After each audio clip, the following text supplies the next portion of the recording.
بسم اللہ الرحمن الرحیم۔ السلام علیکم، ہمارے چینل پر خوش آمدید۔ میں اپنے بیگ سے کپڑے نکال کر الماری میں سیٹ کر رہی تھی جب اچانک سے کمرے کا دروازہ کھلا اور ایک آدمی کمرے میں داخل ہوا، جسے دیکھ کر میں بری طرح گھبرا گئی اور میرا خوف اور غصے سے برا حال ہو گیا۔ پھر اس سے پہلے کہ میں کچھ کرتی یا کہتی، اس آدمی کے پیچھے ایک لڑکی بھی کمرے میں جھومتے ہوئے داخل ہوئی، جو اپنی چال چلن سے نشے میں دکھائی دے رہی تھی۔ میں اس اچانک افتاد سے گھبرا گئی تھی اور ذرا سخت لہجے میں کہا کہ وہ کون لوگ ہیں اور کس کی اجازت سے کمرے میں آ گئے ہیں؟ تو میری بات پر وہ جھومتی ہوئی لڑکی مجھے سرتا پیر گھور کر بولی کہ اوہ، تو تم وہ لڑکی ہو جس کے ساتھ میں نے کمرہ شیئر کرنا ہے نا؟ خیر، میں مالا ہوں اور اس کمرے کا کرایہ ادا کرتی ہوں، اس لیے اس کمرے پر میرا بھی حق ہے۔ آئی سمجھ؟ اس لیے میں اپنے بوائے فرینڈ کے ساتھ وقت گزارنے اپنے کمرے میں آئی ہوں۔ وہ نشے میں جھومتی بدتمیزی سے بولی تھی۔ اس کی بات پر میرا دماغ گھوم گیا، مگر یہ بات سمجھ میں آ گئی کہ میں نے اس لڑکی کے ساتھ اس کمرے میں رہنا تھا تو ہم دونوں کو ہی ایک دوسرے کا خیال کرنا چاہیے۔ مگر وہ اس وقت نشے میں تھی اور اب میں سمجھی کہ صرف وہی نہیں، اس کے ساتھ آنے والا مرد بھی نشے میں تھا اور اب مجھے گھور گھور کر دیکھ رہا تھا۔ اس کی آنکھوں سے ہوس صاف دکھائی دے رہی تھی،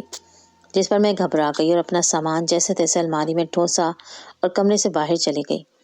اب تقریباً روز ہی یہی کام ہونے لگا تھا۔ میں جب بھی شام کو اپنے دفتر سے واپس آتی اور کھانا کھا کر نماز ادا کرنے کے بعد تھوڑی دیر کے لیے آرام کرنا چاہتی، تو اسی وقت وہ ہندو لڑکی مالا ایک نئے مرد کے ساتھ آن موجود ہوتی اور پھر پوری رات وہ اس مرد کے ساتھ ہمارے کمرے میں رہتی اور زنا کرتی تھی۔ میرے لیے سب بہت ہی تکلیف دہ تھا۔ میں نے ایک دو بار دن کے وقت جب وہ اکیلی ہوتی تھی اور ہوش میں ہوتی تھی تو اس سے بات بھی کی کہ وہ مردوں کو کمرے میں مت لایا کرے اور یہ ہم دونوں کا کمرہ ہے تو اس کو چاہیے کہ وہ میرا بھی خیال کرے۔ تو کبھی وہ میری بات پر خاموش ہو جاتی اور روز تو ہاسٹل نہیں آتی تھی بلکہ رات بھر باہر ہی رکتی تھی، مگر زیادہ تر وہ میری بات کو رد کر دیتی اور چڑ کر کہتی تھی کہ یہ میرا مسئلہ نہیں ہے، میں بھی اس کمرے کا کرایہ دیتی ہوں، میری مرضی میں جو کروں، اور تم سے پہلے میں اس کمرے میں رہتی تھی تو اب اگر تم کو کوئی مسئلہ ہے تو تم کمرہ تبدیل کر لو، مگر مجھے پریشان کرنے کی ضرورت نہیں ہے۔ اب اس کی بات پر مجھے بہت غصہ آتا تھا، مگر میں اس کو کچھ کہہ نہیں سکتی تھی کہ بات اس کی درست تھی۔ مجھے مسئلہ تھا تو اصولاً مجھے کمرہ بدل لینا چاہیے، مگر میں بھی مجبور تھی، کمرہ نہیں بدل سکتی تھی، اس لیے مجبوراً خاموش ہو گئی۔ مگر اب میرے لیے رات میں کمرے سے باہر رکنا بھی ٹھیک نہیں تھا، اس لیے ایک دو بار کمرے سے باہر بیٹھنے کے بعد میں نے تھک کر کمرے کے واش روم میں رات گزارنا شروع کر دی کہ کمرے سے باہر رکنے سے یہ زیادہ بہتر تھا۔ مگر پھر مجھے وہاں بھی مسئلہ ہوتا تھا کہ اتنی ٹھنڈ میں ساری رات واش روم میں گزارنا بھی کسی آزمائش سے کم نہیں تھا۔ تب ایک رات میں تھک گئی اور مالا کے ایک مرد کو لے کر آنے پر میں وہیں کمرے میں ہی پیٹھ موڑ کر بیٹھ گئی اور بآواز بلند قرآن مجید کی تلاوت کرنے لگی تاکہ ان کی آوازوں اور باتوں سے مجھے پریشانی نہ ہو۔ مجھے اس وقت شدید رونا آ رہا تھا کہ مجبوری میں مجھے یہ غلاظت بھی برداشت کرنی پڑ رہی تھی۔ تبھی میری آواز بلند سے بلند ہوتی گئی اور میں روتے ہوئے قرآن پاک کی تلاوت کرتی رہی۔ تبھی اچانک مجھے عجیب و غریب آواز سنائی دی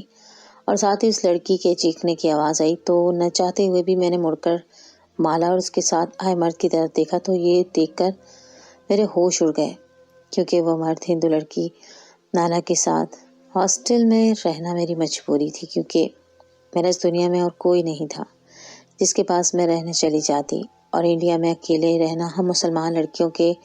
بہت ہی مسئلے مسائل اور تکلیف کا باعث بنتا ہے۔ میرا بھی یہی حال تھا۔ میرے پاس چند رشتے دار تھے، مگر میں ان کے ساتھ بھی نہیں رہ سکتی تھی۔ یوں کہنا زیادہ بہتر ہوگا کہ میں انہی رشتے داروں کی وجہ سے ہی اپنا گھر ہوتے ہوئے بھی ہاسٹل میں رہنے پر مجبور ہو گئی تھی۔ کم سے کم اس ہاسٹل میں رہ کر میں اپنی زندگی سکون سے گزار سکتی تھی اور ہاسٹل میں میری عزت بھی محفوظ رہتی،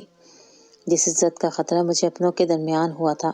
اور اسی عزت کو بچانے کے لیے ہی مجھے اپنا ذاتی گھر چھوڑنا پڑا تھا۔ مگر اس وقت میں نے اس سب کو اپنا نصیب سمجھ کر صبر کیا اور ہاسٹل میں شفٹ ہو گئی۔ لیکن یہاں پر میری روم میٹ کے نام پر جو ہندو لڑکی میرے ساتھ رہتی تھی، اس نے میرا رہا سہا سکون بھی ختم کر دیا اور مجھے شدید پریشانی اور تکلیف کے سمندر میں دھکیل دیا، کیونکہ اس ہندو لڑکی کے آئے روز نئے بوائے فرینڈ ہوتے تھے جن کے ساتھ وہ اپنے ہی کمرے میں پوری رات زنا کرتی تھی، اور میں چونکہ مسلمان لڑکی تھی اور یہ سب بالکل بھی برداشت نہیں کر سکتی تھی۔ میں جو سمجھتی تھی کہ ہاسٹل میں سکون سے رہوں گی تو اس ہندو لڑکی مالا نے میری یہ سوچ بھی غلط ثابت کر دی تھی، اور مجھے اس کے بوائے فرینڈ سے بھی بہت تکلیف اٹھانی پڑتی تھی۔ میں حیران ہوتی تھی کہ وہ اتنی جلدی اپنے بوائے فرینڈ کیسے بدل لیتی ہے، اور اگر وہ جنسی تعلق کی اتنی ہی شوقین ہے تو وہ شادی کیوں نہیں کر لیتی۔ اور پھر جلد ہی یہ راز بھی مجھ پر کھل گیا تھا، اور مجھے سمجھ آ گئی کہ اس کے ساتھ روز نیا مرد کیوں ہوتا ہے، اور اس راز کو جانتے ہی مجھے شدید تکلیف کا احساس ہوا تھا، کیونکہ وہ بھی میری ہی طرح ایک لڑکی تھی اور میں نہیں چاہتی تھی کہ وہ اتنی ذلت والی زندگی گزارے۔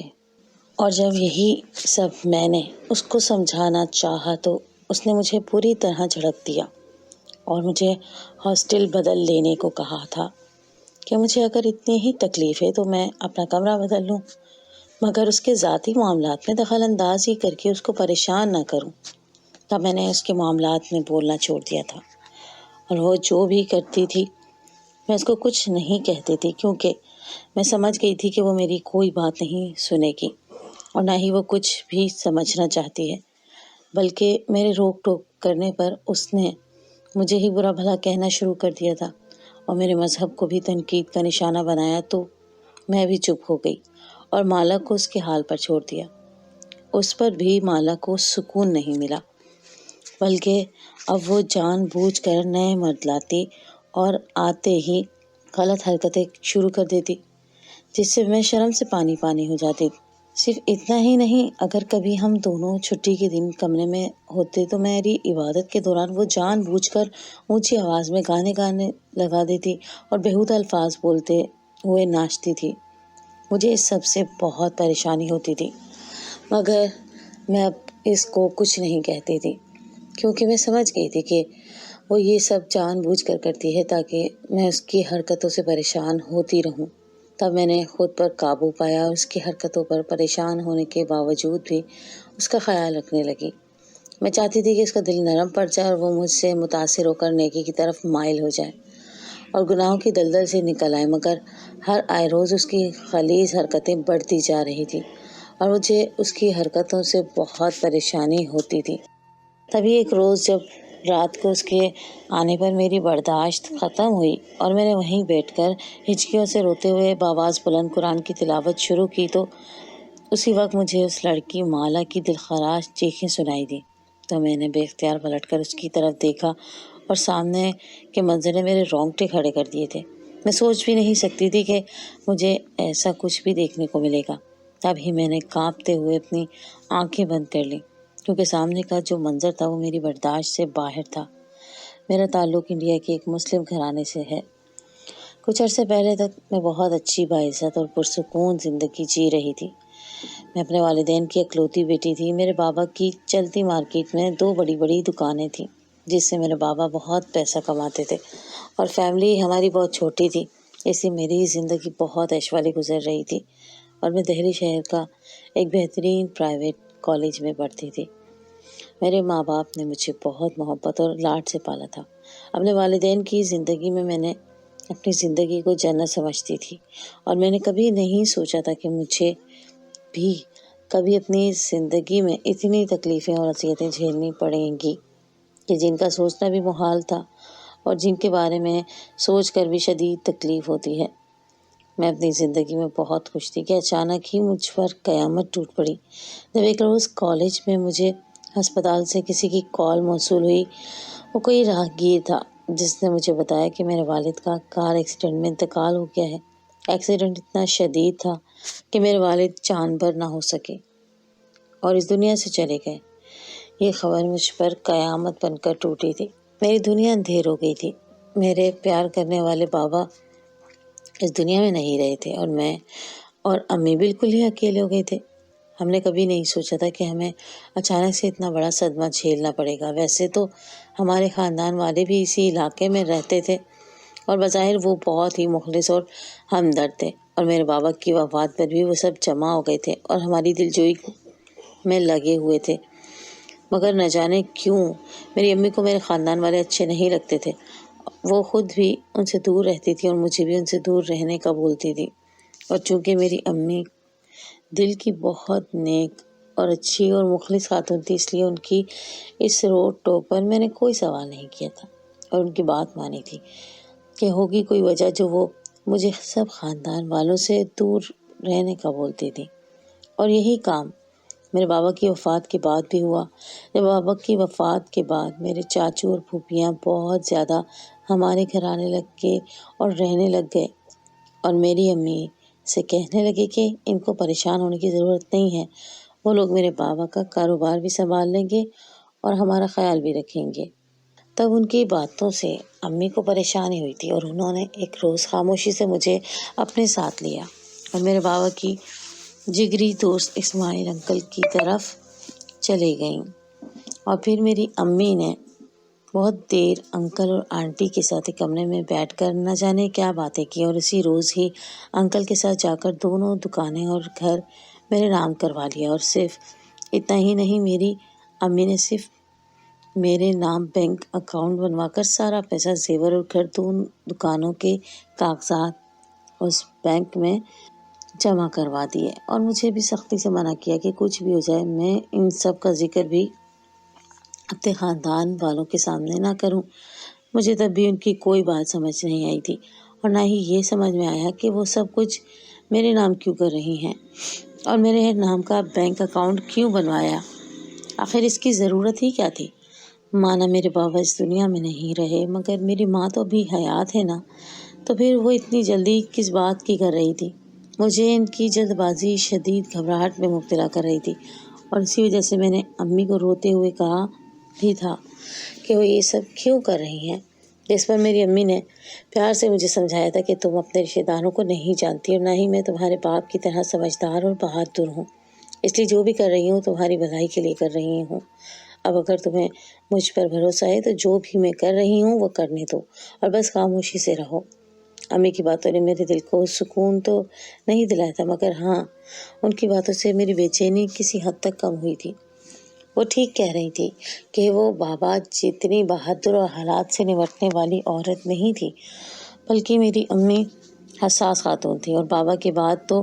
وہ اور بھی ڈری ڈری رہنے لگی تھی۔ تبھی میں نے بھی امی سے پھر کوئی بحث نہیں کی، اور جب سارے معاملات سنبھل گئے اور گھر واپسی کا وقت آئے تو آنے سے پہلے میری امی نے ایک اور کام کیا، اور وہ یہ کہ میرا نکاح انکل اسماعیل کے بیٹے سے کر دیا،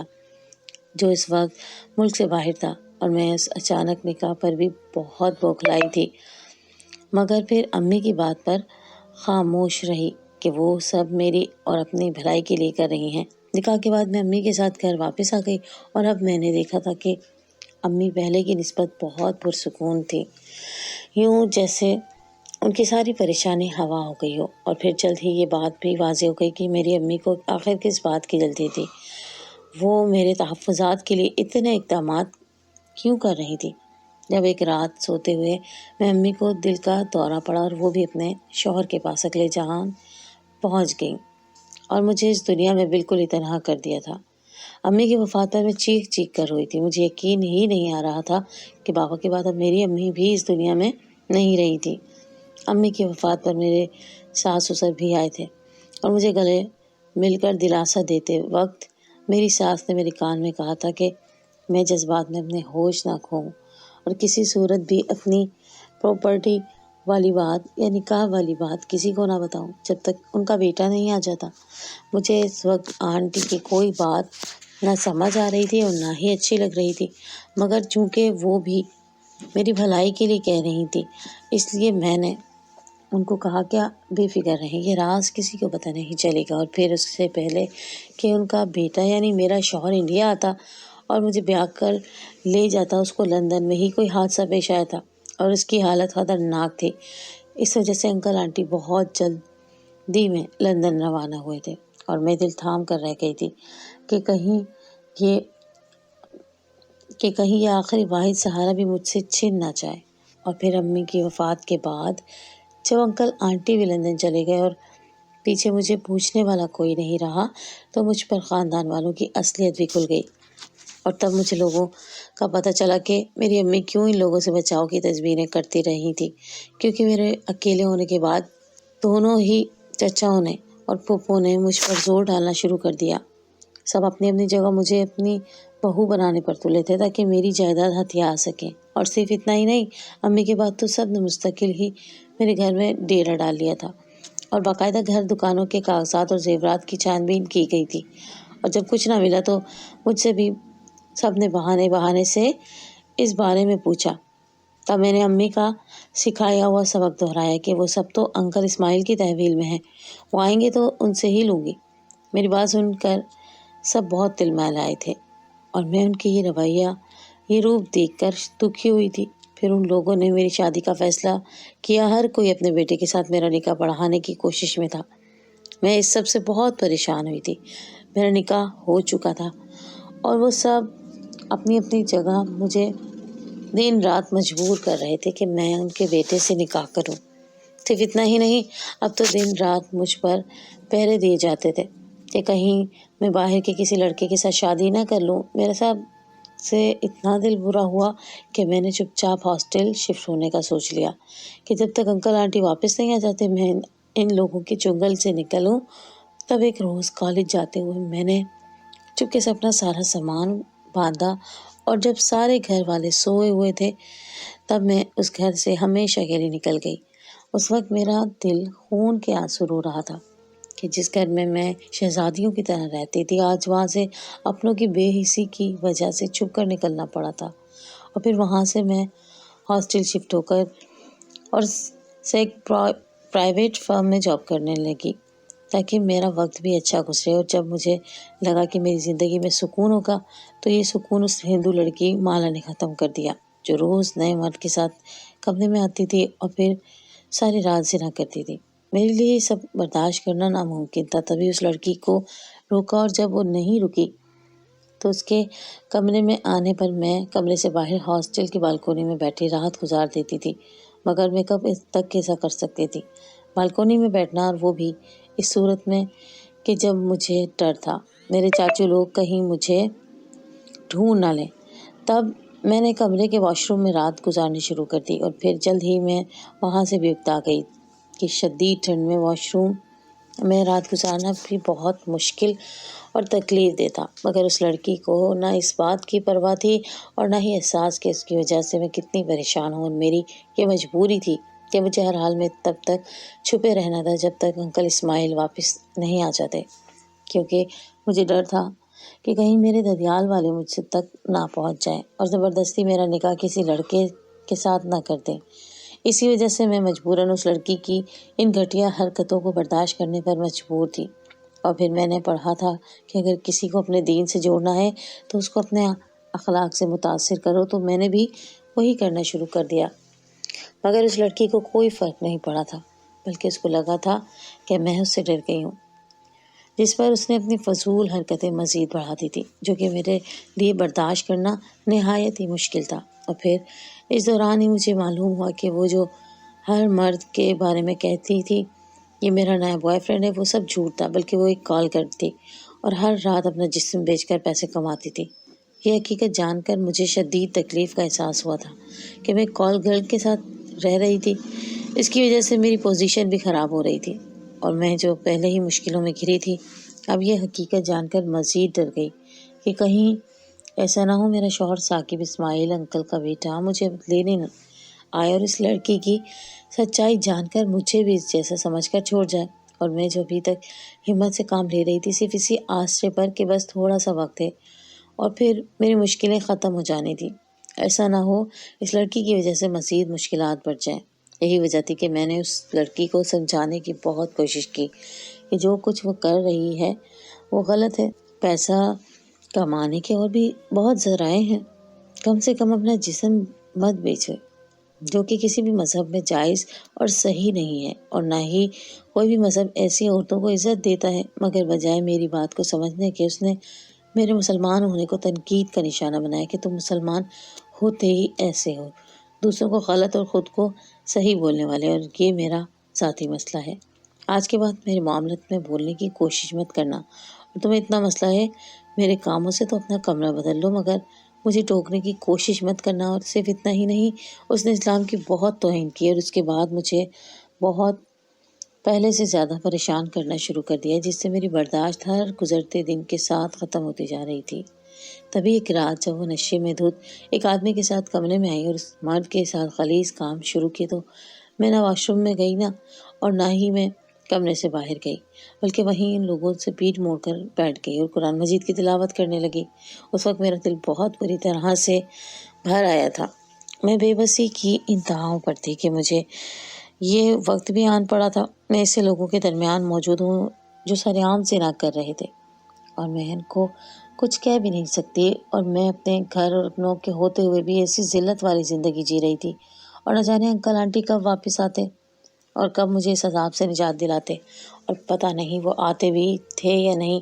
اور اگر وہ نہ آئے تو مجھے ساری زندگی ایسی لڑکی کے ساتھ گزارنی پڑے گی۔ یہی سوچ کر مجھے اتنا رونا ہے کہ میری ہچکیاں بلند ہو گئیں، اور ان بلند ہچکیوں کے ساتھ ہی میں قرآن مجید کی تلاوت کرنے لگی تھی۔ تبھی اچانک مجھے عجیب سی آوازیں سنائی تھی، اور ساتھ ہی لڑکی کے چیخنے کی آوازیں بھی آنے لگی۔ تو بے اختیار میں نے مڑ کر دیکھا تو میرے ہوش اڑ گئے، کیونکہ اس آدمی کی عجیب حالت ہو رہی تھی۔ اس کا جسم نیلا پڑ چکا تھا اور منہ سے عجیب سا سیال مادہ نکل رہا تھا۔ اس کی حالت دیکھ کر میری بھی مالا کی طرح چیخیں نکل گئیں، اور میں نے اپنی آنکھیں موند لیں۔ پھر تھوڑی دیر بعد میں نے ہمت کر کے مالا سے کہا کہ ایمبولینس کو کال کر کے اس کو ہسپتال بھیجو، ورنہ تم پر قتل کا کیس بن جائے گا۔ تو میری بات سن کر مالا نے کانپتے ہاتھوں سے ایمبولینس کو کال ملائی اور پھر میری مدد سے اپنے کپڑے پہننے لگی۔ تب بے اختیار میرے منہ سے یہ بات نکلی کہ تم مجھے گالیاں دیتی تھی اور پریشان کرتی تھی، اب میرے اللہ نے تمہیں سزا دی ہے۔ میری بات سے وہ لڑکی اتنی ڈری کہ اس آدمی کو اسپتال بھیجنے کے بعد جیسے ہی اس آدمی کی طبیعت سنبھلی، مالا نے نہ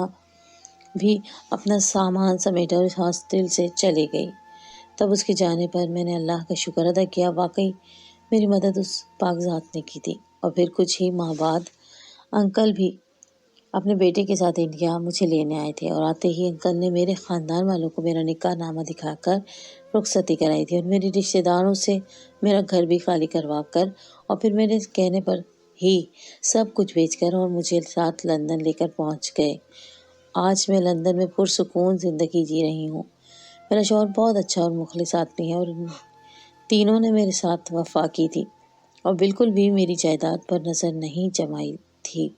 بلکہ ایمانداری کے ساتھ سارا پیسہ میرے حوالے کیا تھا، جسے میں نے اپنی مرضی سے اپنے شوہر کے کاروبار میں لگایا تھا۔